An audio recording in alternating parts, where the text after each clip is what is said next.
The Power Platform is composed of 4 different components: Power Apps, Power Automate, Power BI, and Power Virtual Agents. Each of them have a set of features that gives you different powers. If you want to get an overview of them, stay with me, I'll be right back.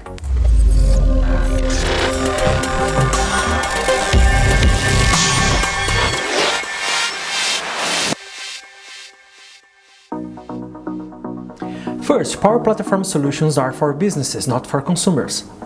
I mean, you can't use your Power Apps to create app for selling, but you can create apps for people in a company. And that company must have a license to allow that. These apps are called business apps, which are apps that employees use to do their day-to-day work.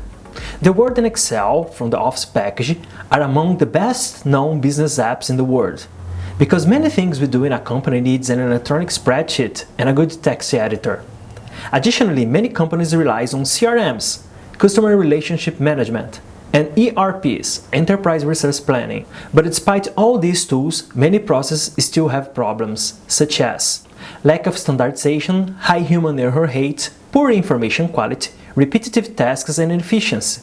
This is where Power Platforms comes in, enabling you to create new applications, automate tasks and workflows, create rich information visualizations, and even teach the computer how to talk to other people.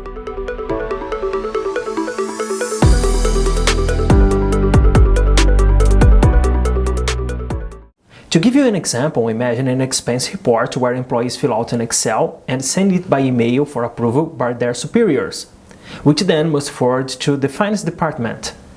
This manual process is very error-prone, so with Power Apps you can create an app that allows people to work easily through their cell phones. The app forwards automated emails for approvers and allows information to reach finance at the right time. Power Apps has different strategies to make the development of those apps easy. Canvas Apps is a strategy that favors interface design.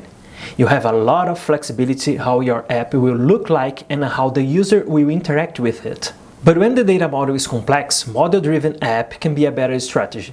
What makes a model complex is the quantity of data they have and how the data is related to each other.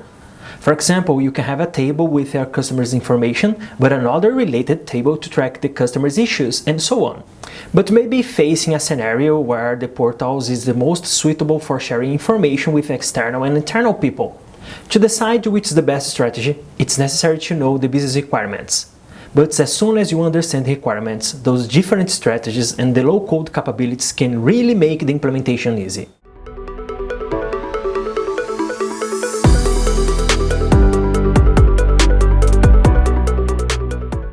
The next step in the quest for productivity is automation, the ability of doing some tasks without human intervention. For example, suppose you want to save email attachments from customers to Microsoft's OneDrive. Because the email and the OneDrive are cloud tools, you can easily create an automated cloud flow using Power Automate to take care of this task for you. Every time an email is received, the attachment will be automatically saved on the OneDrive. Here we also have different strategies to meet the business requirements. I've just talked about automated cloud flows, which is the ability to perform an action in a tool B based on something that happened in a tool A.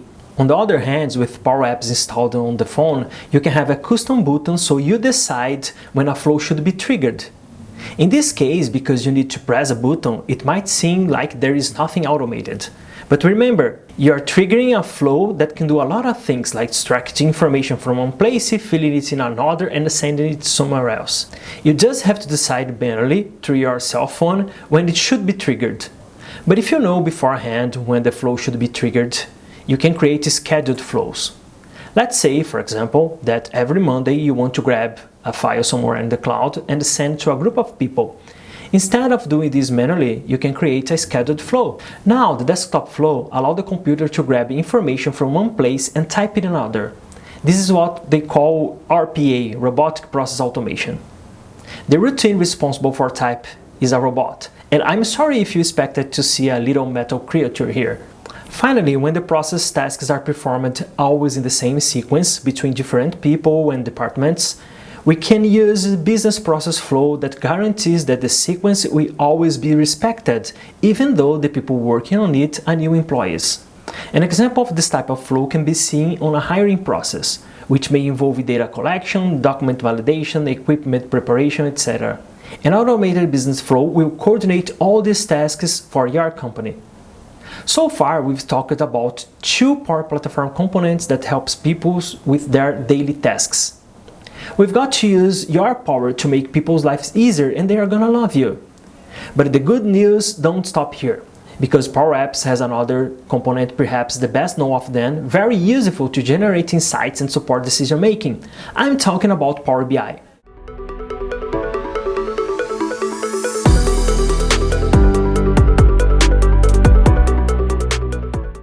The great advantage of Power BI is its ease of creating and sharing rich data visualizations and dashboards from the data that lives almost anywhere. With Power BI, you'll be able to connect data in a simple way and create visualizations in a drag-and-drop based user interface.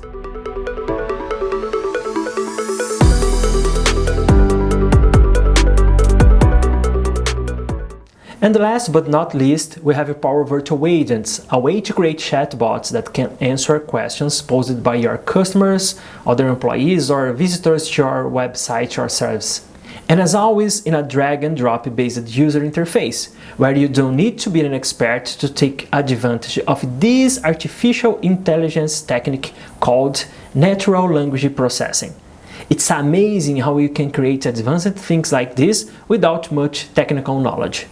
So we've just covered the main components of the Power Platform: Power Apps, Power Automate, Power BI, and Power Virtual Agents. But there are 2 other very important sub-components in this technology stack. And they exist because the Power Platforms has the power in its name. But before that, subscribe to the channel if you're enjoying. There will be much more content like this. So we are talking about business apps, and this kind of apps usually have common requirements.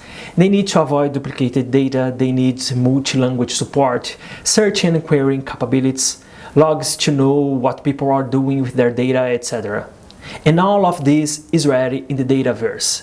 That looks like a simple database, but with all these features, as you can see, it is much more than that. Actually, the Dataverse have many defined tables ready to use. Do you want to create an app for a contact list? The table definition is ready for you. Just start from the Dataverse, select the contacts table, and the magic will happen. And finally, because artificial intelligence has evolved a lot in the recent years, Power Platform brings AI Builder, which takes low-code approach that allows you to introduce artificial intelligence in your projects, so you can go beyond the chatbots from the Power Virtual Agents. One example of this power is to be able to extract data from documents and use this information in a flow on Power Automate. Yeah, I also think it's a lot of information, and if I had to summarize in one sentence, I would say, you've got to make the computer work for you. Every time you spot people doing repetitive tasks, doing the same mistakes, spending a lot of time switching through different softwares to do something that should be simple, you should think you have the power to change this. The solution can be powered by you. You've got the power. Thank you for your time. I hope you'll get back for more videos like this. Bye bye.